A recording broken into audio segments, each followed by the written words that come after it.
வணக்கம். வணக்கம். இன்னைக்கு நம்ம ஓஷோவோட தம்மபதம் சொற்பொழிவுகள்ல அந்த 4வது ஆடியோவ ரொம்ப ஆழமா பார்க்க போறோம். ஆமா.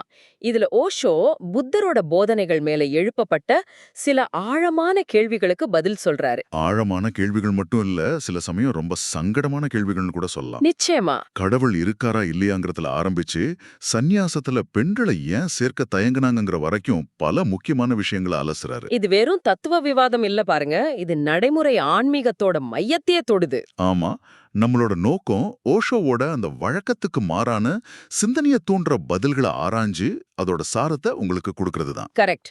புத்தரோட போதனைகளை அவர் அப்படியே திருப்பி சொல்லல. அதுக்கு ஒரு புது புரட்சிகரமான கோணத்தை கொடுக்கறாரு. அதுதான் பலரை ஈர்க்கவும் செய்யுது, சிலரை கோவப்படுத்தவும் செய்யுது. ஆமா. சரி, அந்த புரட்சிகரமான கோணத்தை தான் நம்ம இன்னைக்கு ஆழமா பார்க்க போறோம். முதல் கேள்வியே ரொம்ப அடிப்படையானது. ம். புத்தர் ஏன் ஆன்மா, பரமாத்மா இந்த மாதிரி விஷயங்களை பத்தி பேசவே இல்ல? ஏன் மனசை அறிஞ்சுக்கிறதுல மட்டும் முழு கவனத்தையும் செலுத்தினாரு? அப்போ கடவுளை பத்தின பேச்சுகள் எல்லாமே அர்த்தமற்றதா? எங்கதான் ஓஷோவோட பார்வை ரொம்ப தனித்துவமா இருக்கு. கடவுள் அர்த்தமற்றவர்னு புத்தர் சொல்லல.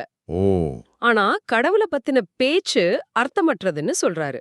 ஓஷோ இதுக்கு ஒரு அருமையான உதாரணம் சொல்றாரு. என்ன அது? தாகமா இருக்கிற ஒருத்தர்கிட்ட போய் தண்ணியோட வேதியியல் சூத்திரமான H2O பத்தி நீங்க மணிக்கணக்குல பேசினா அவரோட தாகம் தீருமா?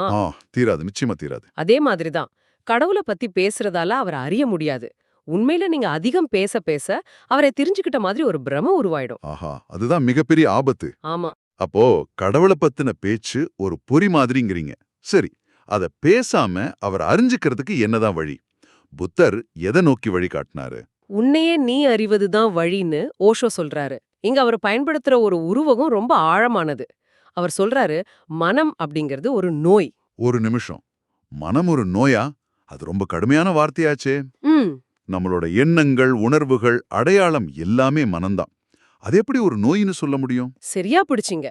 அந்த அதிர்ச்சி தான் ஓஷோவோட நோக்கம். ஓஹோ, நாம நான் நினைக்கிற எல்லாத்தையும் ஒரு நோயா பார்க்கும்போது தான் அதிலிருந்து விடுபடணுங்கிற எண்ணமே வரும். அவர் தொடர்றாரு.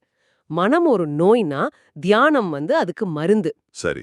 பரமாத்மா அல்லது கடவுள் நிலைங்கிறது அந்த நோய் போனதுக்கு அப்புறம் இருக்கிற ஆரோக்கியமான நிலை. புரிகிறது. நாம பொதுவா ஆரோக்கியத்தை பத்தி பேசுறதில்ல இல்லையா? நோய்க்கான சிகிச்சையில தான் கவனம் செலுத்துவோம். ஆமா, சிகிச்சை வெற்றிகரமா முடிஞ்சா ஆரோக்கியம் இயல்பாவே இருக்கும். அதுதான். ஆரோக்கியமா இருக்கிற ஒருத்தர் ஆரோக்கியம்னா என்னன்னு புத்தகம் படிச்சிட்டு இருக்க மாட்டாரு. அவர் அத வாழ்ந்துட்டு இருப்பாரு. அப்போ கடவுளை பத்தி பேசுறவங்க நோயாளிகள், கடவுளை உணர்றவங்க ஆரோக்கியமானவங்க. ரொம்ப தெளிவான பார்வை.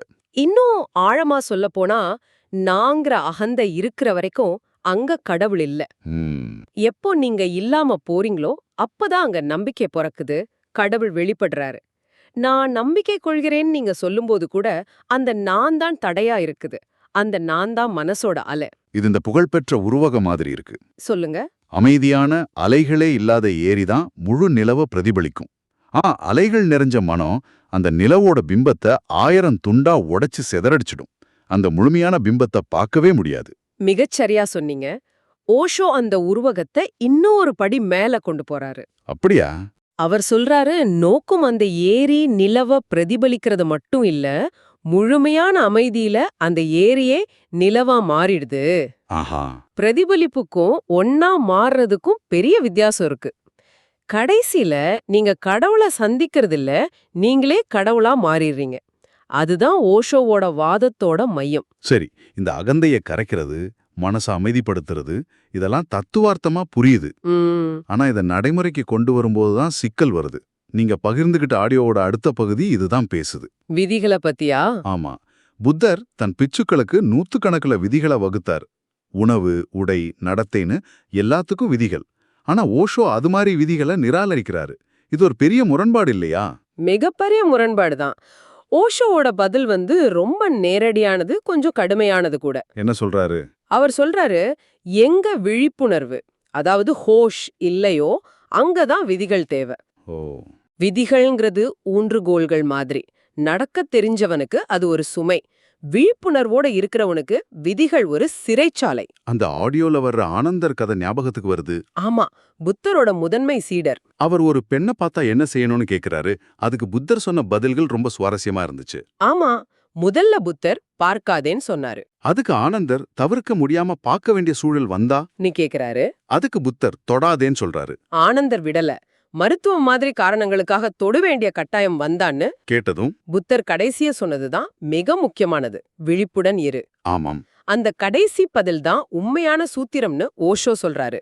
முதல் 2 பதில்கள் விதிகள், 3வது பதில் விழிப்புணர்வு. அப்படியேனா விதிகள் ஏன் ஆபத்தானவை? அது ஒரு ஒழுக்கத்தை தானே கொண்டு வருது. விதிகள் எப்படி ஒரு மரபையே சிதைக்கும்னு ஓஷோ ஒரு சக்தி வாய்ந்த உதாரணம் கொடுக்கறாரு.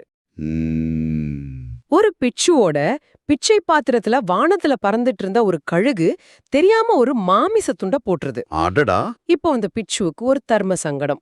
மாமிசம் உண்ணக்கூடாதுங்கிறது ஒரு விதி, பிச்சையில இட்டதை மறுக்க கூடாதுங்கிறது இன்னொரு விதி. ரெண்டுமே மோதுதே. என்ன ஒரு இக்கட்டான நிலை. அவர் என்ன செஞ்சாரு? அவர் புத்தர்கிட்ட போய் கேக்குறாரு, இது ஒரு தற்செயல் நிகழ்வு, ஒரு விபத்து, அதனால பிச்சையில வந்தல உண்ணலாம்னு புத்தர் சொல்றாரு. சரி, அது நியாயமா தான் இருக்கு. ஆனா காலப்போக்குல என்ன ஆச்சு தெரியுமா? என்னாச்சு? இது ஒரு சாக்கா பயன்படுத்திக்கிட்டு மக்கள் பிட்சுக்களுக்கு மாமிசத்தை பிச்சையிட ஆரம்பிச்சாங்க. என்னது? அகிம்சைய போதிச்ச ஒரு மரபுல மாமிசம் சாப்பிடுற பழக்கம் நுழைஞ்சிடுச்சு. ஒரு விதிவிலக்கு ஒரு முழு மரபையே மாத்திடுச்சு. ஆகா, ஒரு நல்ல நோக்கத்துல கொடுத்த ஒரு சின்ன விலக்கு தவறா பயன்படுத்தப்பட்டு ஒட்டுமொத்த தத்துவத்தையே சிதைச்சிருச்சு. இதுதான் விதிகள்ல இருக்கிற ஆபத்துன்னு ஓஷோ சொல்றாரு. விதிகள் பாசாங்குத்தனத்தை உருவாக்கும். எப்படிங்கிறீங்க? விதிய மீறும்போது குற்ற உணர்ச்சி வருது. விதிய பின்பற்றும் போது அகந்தை உருவாகுது. நான் விதிய சரியா பின்பற்றேங்கிற கருவம் வருது. ஆமா, ரெண்டுலயுமே ஆன்மீக வளர்ச்சி இல்ல. அதுதான். அதனால அவரு 100 சின்ன விதிகளை கொடுக்கறதுக்கு பதிலா விழிப்புணர்வுங்கிற ஒரே ஒரு பெரிய விதியை மட்டும் கொடுக்கறாரு. நீங்க ஒன்னு விழிப்புணர்வோட இருப்பீங்க, அப்போ நீங்க ஆன்மீகவாதி. இல்லனா விழிப்புணர்வு இல்லாம இருப்பீங்க, அப்போ நீங்க ஆன்மீகமற்றவர். இது ரெண்டுக்கும் நடுவுல பாசாங்க செய்யறதுக்கு இடமே இல்ல. விதிகள்ல இருந்து விழிப்புணர்வுக்கு வர்றதுங்கிறது ஒரு பெரிய மாற்றம். இது ஓஷோவோட தத்துவத்துல ஒரு அடிப்படை அம்சம். ஆனா இது அடுத்த கட்டத்துக்கு, அதாவது வாழ்க்கை முறைக்கு வரும்போது ஒரு மிகப்பெரிய குழப்பத்தை ஏற்படுத்துது. எது பத்தி சொல்றீங்க? புத்தரோட பாதைங்கிறது ரொம்ப குறைவா தேவைகளை சுருக்கி வாழ்றது, ஒரு மினிமலிசம் மாதிரி. ஆமா. ஆனா ஓஷோவோ வாழ்க்கைய அதோட உச்சத்துல ஒரு பெருவெள்ளம் மாதிரி ரொம்ப அதிகமா வாழ சொல்றாரு. இது எப்படி சாத்தியம்? ஒண்ணுக்கொன்னு முற்றிலும் எதிரான பாதைகள் எப்படி ஒரே இடத்துக்கு இட்டு செல்லும்? ரெண்டையும் இணைக்க முயற்சி செய்யாதீங்க. அதுதான் நீங்க செய்யற முதல் தவறுன்னு ஓஷோ சொல்றாரு. ஓ, அவை ரெண்டுமே தனித்தனியான முழுமையான பாதைகள். ஒன்ன தேர்ந்தெடுத்து அதுல முழுமையா பயணிக்கணும். அப்போ நடுத்தர வழியே கிடையாதா? நடுத்தர வழியை உருவாக்க முயற்சி செஞ்சா நீங்க எங்கேயுமே சேர மாட்டீங்கன்னு சொல்றாரு. ஹோமியோபதியையும் அலோபதியையும் ஒன்னா கலந்து சாப்பிட முடியாது. ஆஹா, நல்ல உதாரணம். ஒன்னு அதோட வழியில வேலை செய்யும், இன்னொன்னு அதோட வழியில. ரெண்டையும் குழப்பினா ரெண்டுமே பயணத்து போயிடும். அந்த கட்டடத்தோட உச்சியிலிருந்து குதிக்கிற உதாரணம் இங்க ஞாபகம் வருது. ஆமா, சொல்லுங்க. ஒரு கட்டடத்தோட உச்சியிலிருந்து கீழே இருக்கிற வலையில குதிக்கணும்னா நீங்க அதோட விளிம்புக்கு போகணும். நடுவுல பாதுகாப்பா நின்னுட்டு குதிக்க முடியாது. கரெக்ட். அதுபோல வாழ்க்கைய கடந்து போக அதோட ஒரு விளிம்புக்கு போகணும். மிகச்சரியா. ரொம்ப குறைவா வாழ்றது, அதாவது புத்தரோட பாதை, ஒரு விளிம்பு. ரொம்ப அதிகமா வாழ்றது, ஓஷோவோட பாதை, இன்னொரு விளிம்பு. 2 விளிம்புகள்ல இருந்து தான் அந்த தாவுதல் சாத்தியம். ஆனா பெரும்பாலான மக்கள் வாழ்ற நடுத்தரமான சமரசமான வாழ்க்கையிலிருந்து அந்த தாவுதல் நடக்காது. அங்கே சிக்கிக்குவாங்க. ஒரு நிமிஷம், இத நான் கொஞ்சம் கேள்வி கேட்க விரும்புறேன். கேளுங்க. ஓஷோவோட பாதை ஆபத்தானதா தெரியலையா? உலக வாழ்க்கைய முழுமையா அனுபவின்னு சொன்னா எல்லாரும் புத்தர் மாதிரி அதோட வெறுமையை கண்டுபிடிச்சிருவாங்களா? இல்ல பெரும்பாலானோர் அந்த இன்பங்கள்லயே மூழ்கிட மாட்டாங்களா? இது ஒரு மாதிரி ஆன்மீக சூதாட்ட மாதிரி இல்லையா? அருமையான கேள்வி. இதுதான் ஓஷோ மேல வைக்கப்படுற மிகப்பெரிய விமர்சனம். ஆமா, ஓஷோவோட பதில் இதுதான். அனுபவிக்காத உன்னை உங்களால உண்மையா துறக்க முடியாது. அது அடக்கி வைக்கப்பட்ட ஆசையா உள்ளுக்குள்ள எரிஞ்சிட்டே இருக்கும். அது இன்னும் ஆபத்தானது. உலக வாழ்க்கைய, அதாவது போகத்தை அதோட ஆழம் வரைக்கும் அனுபவிச்சு அதோட சாரமற்ற தன்மைய, அதோட வெறுமைய நீங்களாமே கண்டுபிடிங்கன்னு சொல்றாரு. அந்த அனுபவத்திலேருந்து வர்ற துறவரம் தான் உண்மையானது. அதுதான் உண்மையானது, முழுமையானது. இதுக்கு அவர் புத்தரோட வாழ்க்கையை உதாரணமா காட்டுறது தான் இதுல இருக்கிற முரண்நகை. ஆமா, புத்தர் ஒரு ஏழையே பிறக்கல.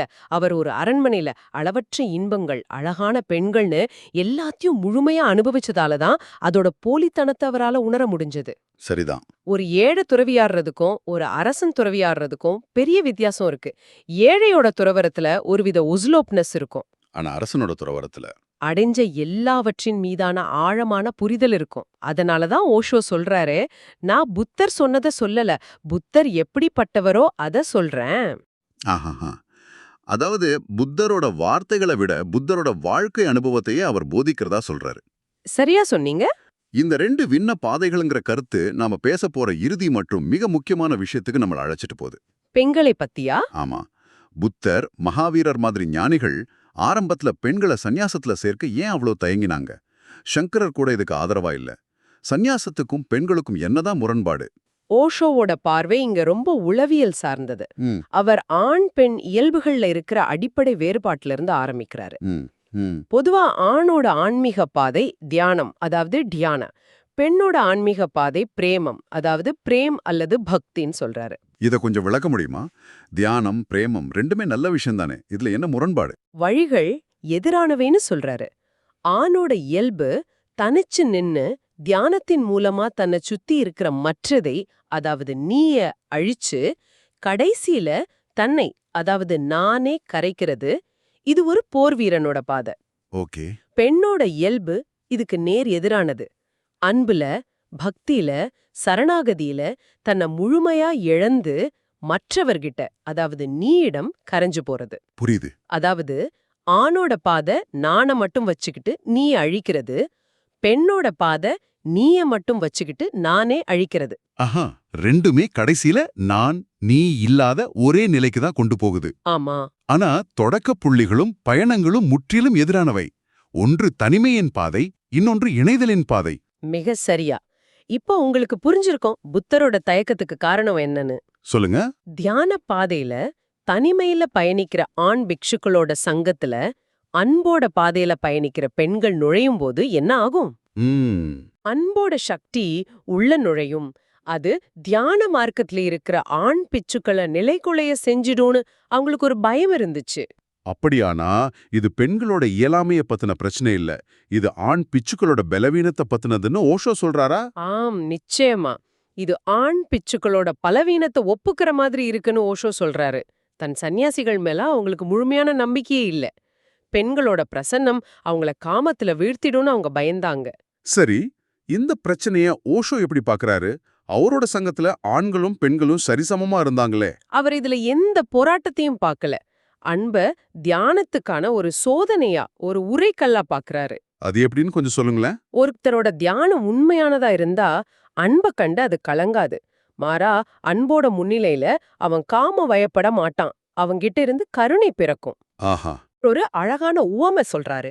ஆணும் பெண்ணும் உடல் ரீதியா இணையறதால ஒரு புது உயிர் பிறக்கிற மாதிரி, தியானம்ங்கிற ஆண் தன்மையும் அன்புங்கிற பெண் தன்மையும் ஆன்மீக ரீதியா இணையறதால ஒரு புது முழுமையான ஆன்மீக பிறப்பு நிகழ்து. அப்போ ஒன்ன மற்றொன்றோட எதிரியா பார்க்க தேவையில்லை. தேவையே இல்ல. ஆக ஓஷோவோட இந்த பேச்சிலிருந்து நாம தெரிஞ்சுக்கிறது இதுதான். கடவுளை பத்தின சித்தாந்தங்களை விட நேரடி அனுபவமே முக்கியம். ஆமா, 100 வெளிப்புற விதிகளை பின்பற்றுறதை விட உள்முகமான விழிப்புணர்வோட வாழ்றது தான் உயர்ந்தது. கரெக்ட். வாழ்க்கையிலிருந்து ஓடி ஒளியறதை விட அதை முழுமையா வாழ்ந்து கடந்து போறது தான் உண்மையான துறவரம். ஆமா, அது மட்டும் இல்லாம வெவ்வேறு ஆன்மீக பாதைகள் தங்களுக்குள்ளேயே முழுமையானவ. அது ஒன்னோடு ஒன்னு குழப்பிக்க கூடாதுங்கிற கருத்தும் இங்க ஆழமா வலியுறுத்தப்படுது. ம், புத்தரோட பாதை ஒரு முழுமையான பாதை, கிருஷ்ணரோட பாதை இன்னொரு முழுமையான பாதை. ரெண்டையும் சேர்த்து ஒரு கலவை செஞ்சா அது எதுக்கும் உதவாம போயிடும். உங்களுக்கான பாதை எதுன்னு தேர்ந்தெடுத்து அதுல முழுமையா பயணிக்கணும். அதுதான் முக்கியம். இறுதியா இந்த உரையாடல் உங்களுக்காக ஒரு சிந்தனையை விட்டுட்டு போகுது. ஓஷோ திரும்ப திரும்ப சொல்றாரு, நான் புத்தர் சொன்னதை சொல்லல, புத்தர் எப்படிப்பட்டவரோ அதை சொல்றேன்னு. ம், இது ஒரு முக்கியமான கேள்வியை எழுப்புது. நாம ஒரு போதனையை பின்பற்றும் போது அதோட வார்த்தைகளை, அதோட விதிகளை மட்டும் பின்பற்றுறோமா, இல்ல அந்த வார்த்தைகளை பெற்றெடுத்த அந்த வாழ்க்கை அனுபவத்தை, அந்த விழிப்புணர்வை பிடிக்க முயற்சி செய்யறோமா? ஒன்னு இல்லாம இன்னொன்னு சாத்தியமா?